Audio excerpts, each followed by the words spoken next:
Pernah nggak sih kalian lihat iklan ini? Terbuat dari susu yang berlimpah, hadirkan Kraft Cheddar yang lezat dan rasa gurih di setiap hidangan. Teksturnya lembut, menggoda semua selera.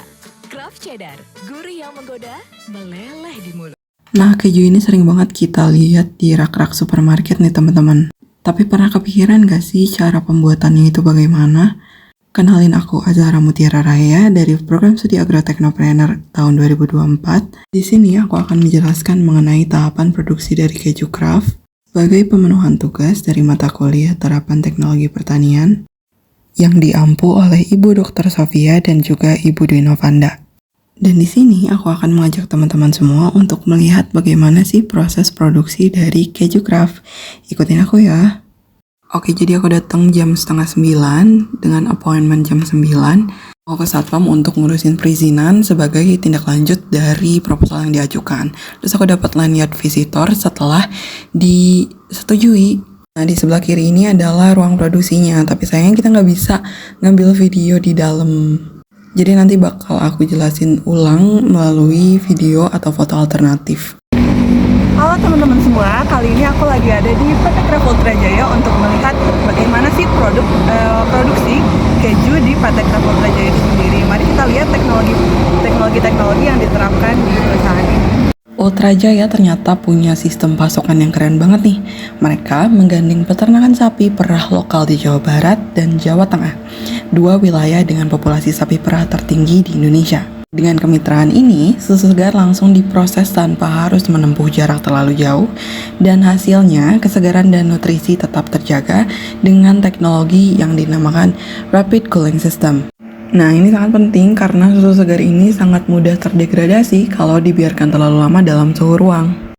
Untuk membuat 1 kg keju dibutuhkan 10 liter susu segar. Kraft sendiri membutuhkan 10.000 liter susu segar untuk memproduksi 1 ton keju per harinya. Oke, move to the next step. Setelah susu segarnya ini datang, kejunya tuh langsung dipasteurisasi menggunakan mesin otomatis berskala industri bernama pasteurizer. Nah, susu ini bakal dipanasin secara cepat hingga sekitar 72 derajat Celcius selama 15 detik yang cukup untuk membunuh bakteri patogen, tetapi tetap mempertahankan kandungan gizi dan rasa alaminya. Lain halnya dengan pembuatan keju rumahan, di dapur biasa ini pasteurisasi dilakukan dengan cara manual. Susu tuh bakal dipanasin di atas kompor dengan pengadukan perlahan lalu didinginkan. Nah, hasilnya tuh bakal lebih personal tapi juga lebih rentan terhadap kontaminasi jika nggak dilakukan dengan hati-hati. Proses ini menjamin konsistensi kualitas dan keamanan pada setiap batch keju yang diproduksi.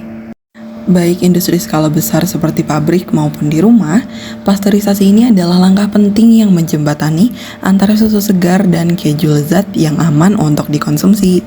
Oke, setelah dipasteurisasi, susu ini bakal masuk ke fermentation tank.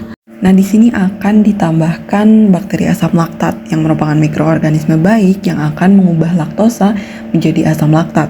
Proses ini mengubah pH susu dan memberikan keju rasa khasnya. Setelah itu akan ditambahkan enzim Rennet yang akan memisahkan antara bagian cair dan padat hingga bisa dipotong seperti ini.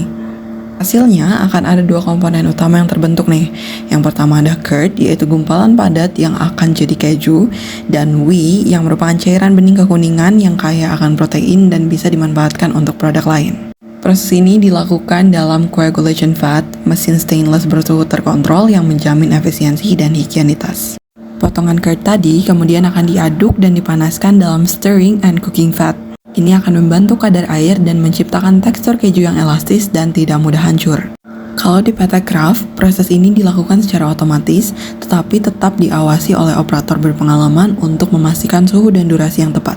Nah, di tahap ini, tekstur kejunya mulai terbentuk nih, kenyal, elastis, dan mulai padat. Kalau suhunya terlalu tinggi atau adukannya terlalu cepat, curd ini bisa pecah atau terlalu kering. Itulah kenapa meskipun otomatis, semua parameter tetap diawasi ketat oleh operator yang berpengalaman. Hasil akhirnya, curd ini siap dicetak dengan kelembapan yang pas dan rasa yang mulai terbentuk alami dari fermentasi sebelumnya. Nah, sembari diaduk tadi, dilakukan juga penggaraman pada curd tersebut. Garam ini nggak cuma buat rasa, tetapi juga berfungsi sebagai pengawet alami dan membantu untuk membuat struktur kejunya agar lebih padat. Nah, setelah curd ini mencapai tekstur yang diinginkan, saatnya masuk ke tahap pencetakan, di mana curd ini akan dimasukkan ke dalam cheese mold, cetakan berbentuk blok, silinder, atau lembaran tergantung jenis keju yang akan dihasilkan.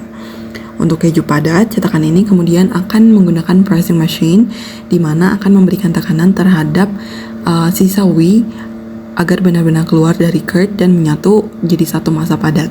Semakin lama pengepresan, maka semakin keras dan padat hasil akhirnya. Oke, biasanya karena craft ini tidak terlalu lama agingnya, jadi setelah kita produksi bisa langsung di-pack. Ciri khas dari craft sendiri merupakan packing menggunakan aluminium foil. Setelah itu akan dilakukan tahap uji mutu sebelum dipasarkan.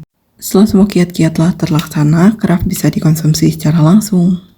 Jadi begitulah tahapan produksi keju yang sering kita lihat di rak-rak supermarket, teman-teman. Kurang lebihnya mohon maaf, aku Raya pamit undur diri, bye-bye.